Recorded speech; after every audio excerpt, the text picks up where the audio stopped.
Şəhidlik istəyən gənclər nə qədər çox olsa xalqın içində sülhün təminatçısı da budur. Çünki bir düşmən hiss eləsə ki, bir xalq şəhadət teşnəsidir, düşmən bunu hiss eləsə artıq cürət tapmır, hücum eləsin, işğal eləsin. Düşmən bunu hiss eləsə bəsdir.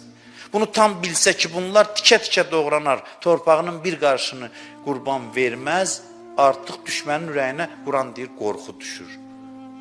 Ona görə də şəhadət tələblik döyüş tələb eləmək deyil. Şəhadət tələblik, belə deyək də, müharibəyə sürükləmək deyil. Nə qədər cəmiyyətdə şəhadət sevər insanlar çox olursa, bir o qədər sülh daha çox təmin olunur. Başa düşürsünüz? Çünki zəif xalqa cürət eləyən çox olar, təzyiq eləyən çox olar, təcavüz eləyən çox olar.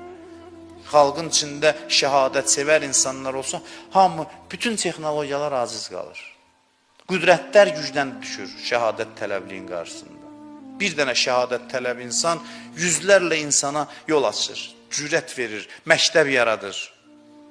Bu şəhadət tələb insanların varlığının fəlsəfəsidir.